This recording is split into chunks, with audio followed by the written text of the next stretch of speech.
I hated school as a kid.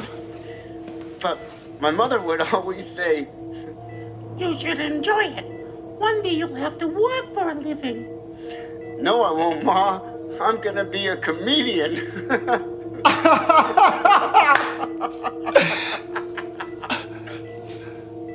You should have listened to your mother.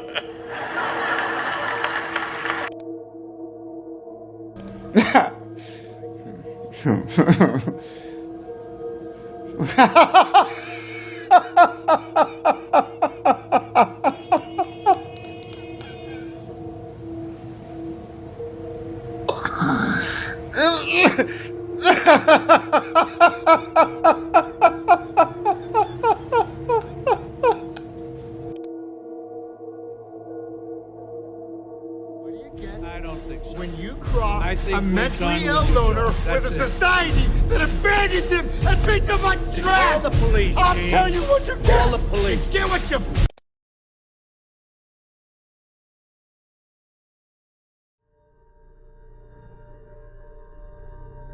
The Fool.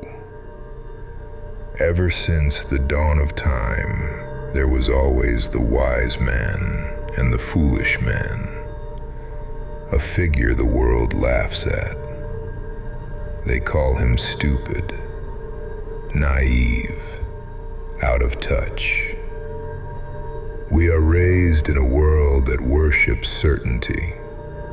You must know. You must appear confident. You must never hesitate, never stumble, never say, I don't know. From classrooms to corporate offices, from social media to the dinner table, we're trained to fear one thing more than death itself: the feeling of being seen as a fool, the one that doesn't share the belief of the masses. But there is a question to be asked. In a world that pushes polished illusions, what does it take for people to consciously mock and brand you as a fool?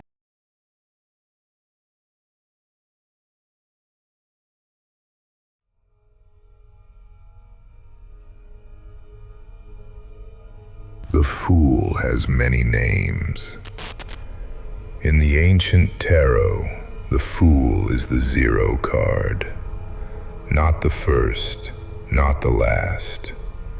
He stands outside the order of things. He walks toward the edge of a cliff, eyes turned toward the sky, a small bag over his shoulder, a dog barking at his feet. To the world, he looks like an idiot on his way to die. But in symbolism, he is the beginning of the entire journey.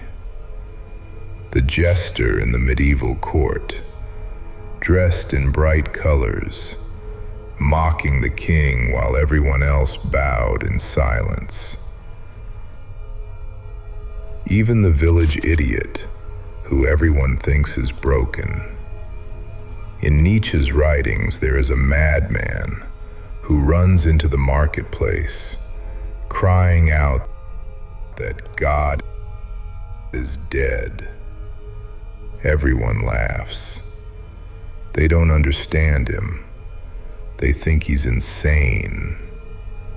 But Nietzsche's point is cruel and precise. The so-called madman is the only one who truly understands what has happened. The rest are living in denial. The story cannot start until he takes that first stupid-looking step. And that's where the philosophy begins, with the realization that every great transformation demands that you are willing to look like an idiot to those who haven't moved yet.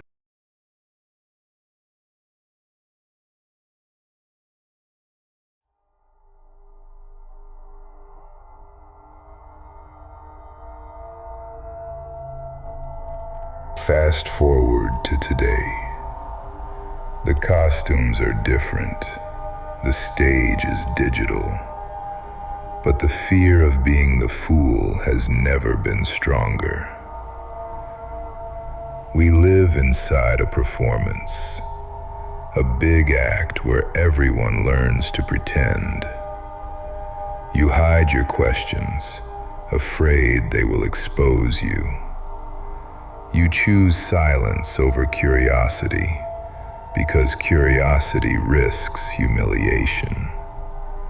This is the invisible prison, not the things you don't know, but the things you never allow yourself to learn because you're scared of how it will look on the way there. And society mocks the fool, not because he's actually stupid, but because his honesty reveals everyone else's fraud and further justifies their inaction to authenticity. I want you to understand something important. If you hate the fool, it's usually because you see the parts of yourself that are still terrified to be seen falling.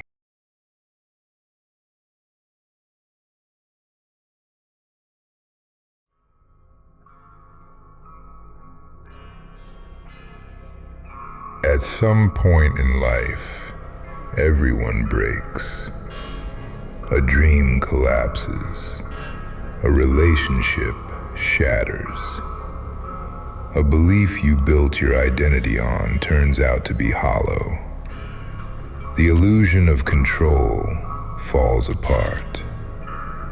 Most people respond by clinging even tighter to what's left.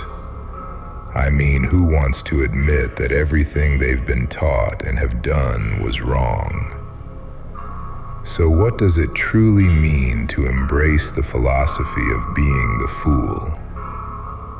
It means letting go of the obsession with appearing intelligent, well put together, choosing curiosity over image. Only the fool is daring enough can step off the cliff and discover the ground that was never visible until after the fall.